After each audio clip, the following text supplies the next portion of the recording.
السلام عليكم ورحمة الله وبركاته. ازيكم عاملين ايه؟ وحشتوني جدا جدا. احنا ان شاء الله النهاردة هنعمل مع بعض كب كيك جميل جدا. ينفع كب كيك، ينفع كيك بس هش جدا وطري وجوسي كده وجميل وطعمه رهيب جدا. بس طبعا قبل ما نشوف المقادير وكمان نشوف طريقة التحضير نصلي بينا على النبي. اللهم صل وسلم على سيدنا محمد وآل سيدنا محمد. زي ما احنا شايفين كده مع بعض كيك دريم او كل منتجات دريم جميلة جدا جدا جدا وسهلة جدا. ينفع اي حد من المبتدئين يعملها. اللي كيكة بتهبط منها او ما بتظبطش منها، كيك دريم او كل منتجات دريم. بصوا على الشعرة كده، يعني كل المقادير بتاعتها مكتوبة على العلبة او العبوة بتاعتها، وطريقتها سهلة جدا. احنا محتاجين 3 بيضات متوسطين، نص كوباية زبدة يعني 3 معالق زبدة، ونص كوباية لبن. احنا هنجيب بولة دلوقتي، ونحط كل المكونات اللي قدامنا دي كلها، اللبن والزبدة والبيض. طبعا ما بنحطش ولا بيكنج باودر ولا بنحط فانيليا ولا بنحط اي حاجة خالص.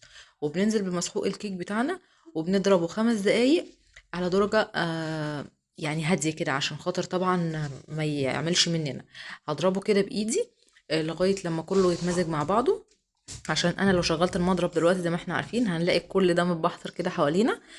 وبعدين طبعا بنكون مشغلين الفرن، حتى درجة حرارة الفرن بيبقى كاتبها لك برضو على العلبة. وبعدين بندهن طبعا القالب بتاعنا او الكب كيك بتاعنا بمادة دهنية.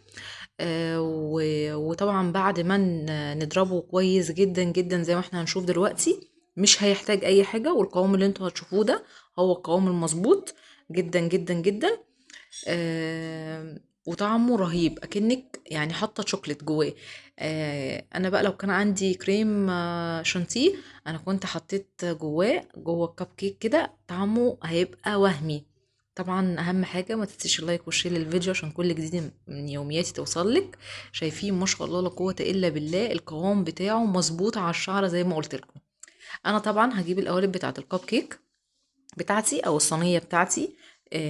ده طبعا اختياري، احنا خلاص كده الاساسيات خلصناها، انما بقى هنحطها في ايه؟ يعني ديت اختياري. حتى مقاس الصينيه حاططها لك برضو على العلبه، ده برضو مميزات دريم. انا طبعا حطيت كده الورق بتاع الكب كيك بتاعي. هنزل طبعا فضي واحده واحده كده جواه، ويا ريت ما نملهاش للاخر علشان خاطر ما يفرش، يعني نصها كده. وبعد ما نملاها كده هنهبدها هبدتين. وبعد ما نهبدها هبدتين طبعا بنكون مشغلين الفرن على درجة حرارة 180. وهدخلها واخرجها اوريها لكم. شايفين ما شاء الله لا قوة الا بالله شكلها عامل ازاي ولا طعمها؟ بصوا انا طالعه لكم اصلا واحدة دلوقتي وهي سخنة، هشة جدا وطعمها جميل جدا. بصوا ما شاء الله لا قوة الا بالله. شايفينها عاملة ازاي؟ طبعا استنى تعليقاتكم وكومنتاتكم الجميلة اللي بتسعدني. وان شاء الله ان شاء الله اعمل لكم وصفات جديدة وسهلة وبسيطة، علشان يعني كل اللي نفسه في حاجة يعرف يعملها.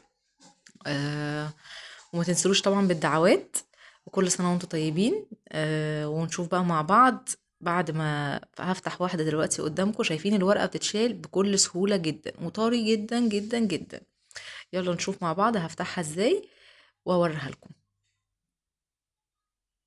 شايفين ما شاء الله لا قوة الا بالله، بكل سهولة بتتشال، ما فيهاش اي حاجة، وهشة ازاي من جوه، هشة كده ونفشة جميلة جدا جدا. شايفين ما شاء الله طرية طراوة، مفيش يعني احسن من كده.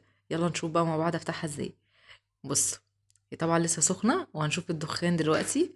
شايفين الدخان؟ بس هي ولا معجنة ولا نية ولا اي حاجة خالص، هشة جدا. مع السلامة في يوميات دودو جديدة.